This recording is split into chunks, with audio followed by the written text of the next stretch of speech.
Good evening. How are you guys? Okay, good evening. I think it's going to be an interesting discussion tonight. It is later than I'm typically on, and I have a few things that I think are really interesting that I want to talk about tonight. And I want to read something to whoever comes in, my followers or our followers that come every day to Environmental Coffee House and watch our live streams and come in and read the material that we put up for you, because it really is good stuff. Hey, the UK is here. But I really want to start with explaining to you, and hello to Erin. I want to talk about the people that I hear from, and some of the most amazing people that I can't even imagine. And I'll tell you, the YouTube world is just opened up too. Our YouTube is doing really well. And but I want to start off with something. Hi. Okay, I'm going to start off with something. And I'm not going to go into all of it, but I want to read this from someone who is into all the different scientists that I have been interviewing, like Guy McPherson and Paul Beckwith, and I've talked to Torstein, and you know, he calls them the doomsday channels, but they're really not. You know, we're talking about what's happening in our environment.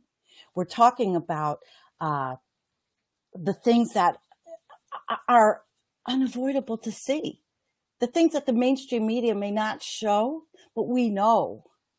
And that, you know, before I read it, I'm going to tell you that I do this every day, every single day. And I scout through every news article, everything, so much. And I try so hard to find positive articles and news. Hi, Torstein's with us. That's my scientist. Torstein is my scientist. That's way cool. Torstein's from Norway. And I don't know if you guys remember that. We tried the interview, but it didn't work very well because it was storming here. But anyway, it is a difficult thing to find really anything positive in news regarding climate change or anything. But, you know, the positive things are those people that are doing sustainability and adaptation and mitigation, those kinds of studies. And they're all, you know, blooming in the universities, different universities. And I think I told you I've enrolled in a climate change class in the University of British Columbia online. And that's going to be really interesting. So let me start with this because it was really good and it touched me. And we're really dealing with so many issues that are so difficult. Okay. So, we're not going to talk. Hambone? Yes. I watch his videos every day. Okay. I've been following climate science, and I'm not going to say the person's name or anything. I've been following climate science for a long time. And it's apparent that horrors are about to engulf us. I joined the doomsday channels, read the comments, and left plenty of comments of my own. I've advocated for the collapse of industrial civilization and complained about the stupidity of people around me. But I realized that such expression doesn't really accomplish anything to add to the depression and despair that engulfs so much of the world at this time. America, which is 5% of the world's population, purchases 2/3 of the world's production of antidepressant drugs. I've been on that merry-go-round. I have a difference with doomsday channels on a number of points, but I don't have any interest in trying to get my points across. I just want to look at the big picture. Few people expressing their views on YouTube are looking at the big picture. They're drawing their conclusions from an awareness of a narrow slice of reality. That's a fact. The conclusions may be correct, but they may well be incorrect. It is our responsibility to question all of our beliefs because, in fact, we have only a limited awareness of the true nature of the universe, and we have little awareness of who we are and what we are. Wow. What isn't being considered, mainly, is the individual's relationship to the world and the universe.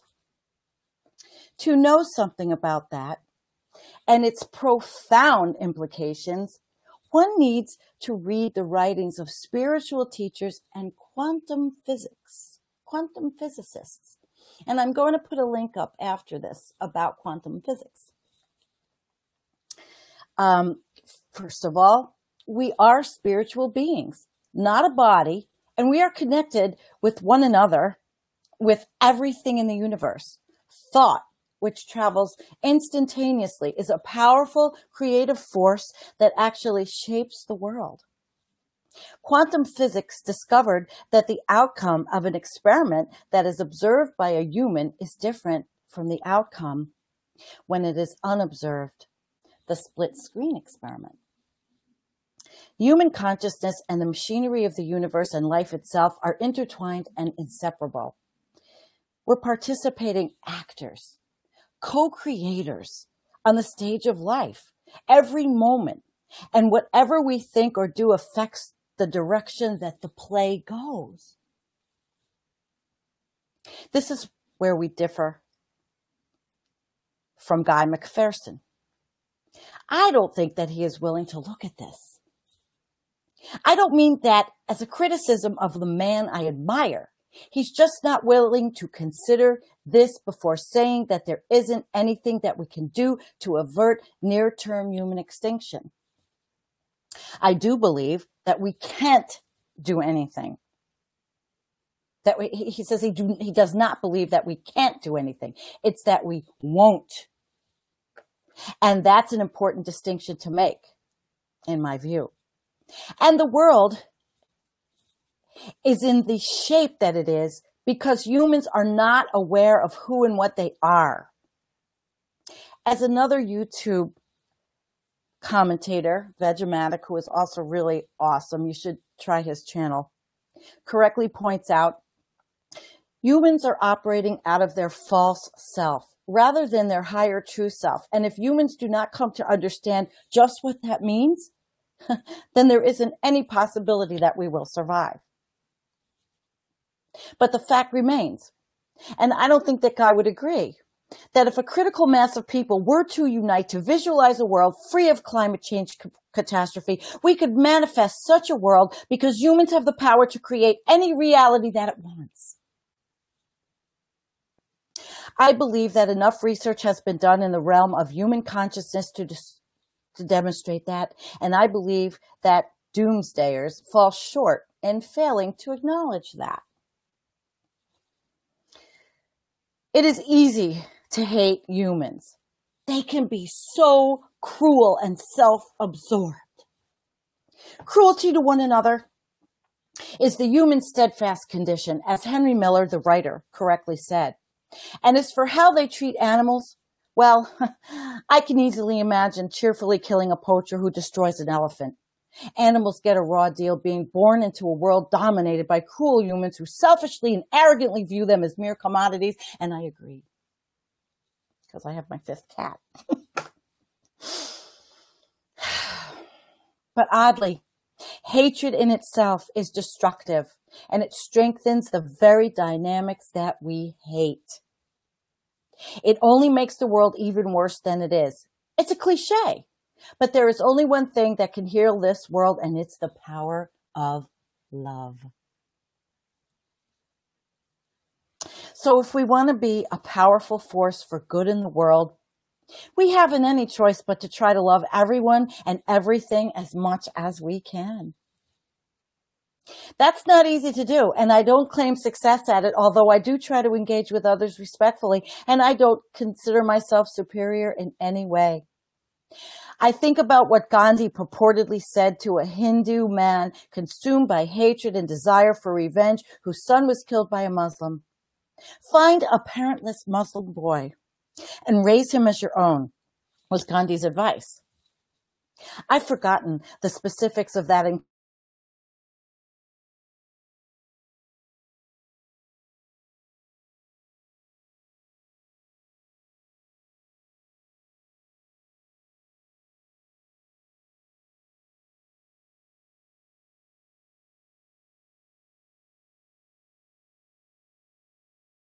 What happened? Oh, sorry. That's not all of it. But that, to me, was profound and amazing to read. And as I have been all over YouTube and Facebook and have been doing this now for quite a while, it's difficult. It's very difficult to see what is really, a long-term view of where we're going. But those scientists and those people I bring on, everybody has to make a decision for themselves. How you feel and what you believe, and it has to come from the heart. But you have to think with science, because science is what is guiding us. It is the principle of everything. The scientific method and everything. And that's what I was taught in college. And that's what I do. And that's what I see. And I am a loving person and a lover. I love my animals. I could even show you the little kitty. Come here. This new one. Come here, little one. Come here. Come here. She doesn't want to be on. See? She wandered into the yard and was really little. And how could I not love her? But there's 5 of them. I've rescued 5 of them. And I don't know if I can keep her or if I can find her a really good home. And she's so loving and sweet, but she doesn't like the other cats. But this is what I'm talking about. It's like, it's so easy to love these innocent beings. And the innocent beings are what I grieve for, are what I cry about. I read these articles every day about the slaughter.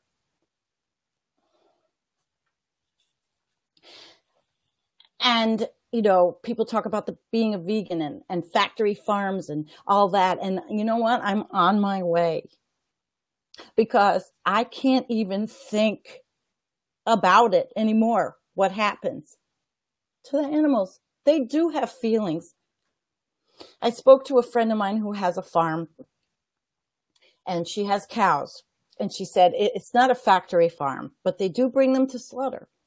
She explained to me how they do it. And the cows never know because they're happy and they're playing on the way. But it's just so easy for us in this society that we live in to just not think about any of it. Any of it. And animals are just, animals are just treated, and it wasn't a tear in my eye, but animals are just treated so badly as a commodity, like he said. And they're not. And Angie comes on and says she's a vegan for 20 years. Well, guess what? 20 years more than me because I just started.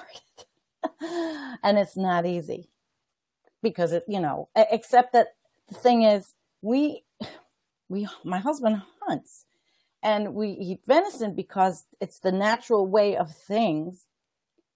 And it's a lot different than a slaughterhouse. And he blesses and loves the animal that he gets and thanks it for giving its life for us. I could never do it. I would rather shoot with a camera. I couldn't do it. But anyway, I don't want to get off the whole topic of love and where we're going and all. We're going into unknown territory. The Arctic is melting. Greenland glaciers are melting. It is a fact. And if I'm going to have Torstein on again, and we're going to talk about it again, because this is a fact. And I have decided, in fact, that I'm looking to go to Greenland and to the Arctic myself to see before it's gone. It may be the only time I have in my life to do anything like this. And I think my daughter might come. Where's the money going to come from? I don't know. I'll figure it out. I always do. It's just something I feel now that I really need to do. Anyway. So tonight, I want you to know that it is not all doom and gloom, and that there's always some kind of hope. And they call it the hopium on the near-term human extinction channels. But it's okay, though, because hopium gets you through every day. And to prepare. You know, life is going to be different for our children. My daughter's 28 years old. It will be different for her. How? I don't know. I've been reading, and I'm not going to talk about that right now. And I really am going to leave that to the scientists, because I'm not one. One climate change class that I've started does not make me a scientist. So anyway, I want to thank everybody for being here. And I do really appreciate everyone that has helped this endeavor. And I am looking to bring someone else on, possibly, with possibly a different direction than I am. And it takes time. It takes some time. But the main thing is to educate.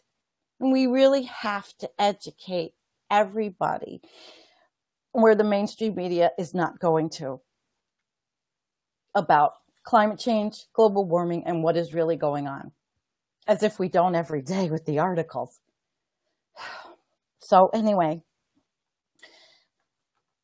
to go on, we do have an interesting guest on Thursday night. And his name is Ken Burns, and he is from Climate Disobedience Center, and he has a movie called The Reluctant Radical coming out. He's a longtime activist, and you probably know him from being the guy that shut the pipe off. He will be with us at 9 o'clock Eastern Time on Thursday night to tell everything about everything that he's experienced. Now, there's a person who has hope because he thinks and feels and believes, and I hope it's right, that we could change the fossil fuel direction in our country. But we absolutely need more people. We need more people to get on board. We have to communicate and share these things. We have to. It is critical for us as a species, if the humans want to even be there, even be here. You know, there's a lot of people that are pessimists. And there was a lot of discussion this week on pessimism and optimism, and who is an optimist and who is a pessimist. And you know what? I had to question myself because I've always looked at myself as an optimist. I can't be a pessimist.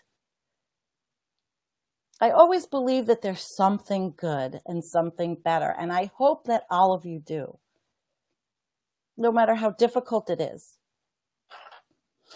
So join us Thursday night with Ken.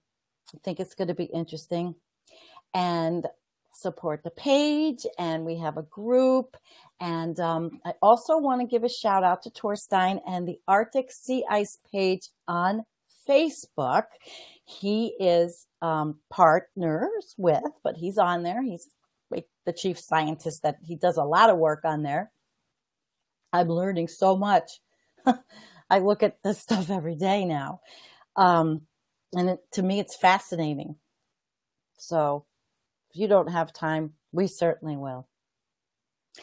So if nobody has any questions or wants to talk about anything, I just want to thank you for being with me tonight, because I thought that this was an important letter to read and share, because it was really meaningful and deep. So everyone have a really good night. And wherever you are, love with all your heart, as much as you can. And join us Thursday. Thank you so much. Good night.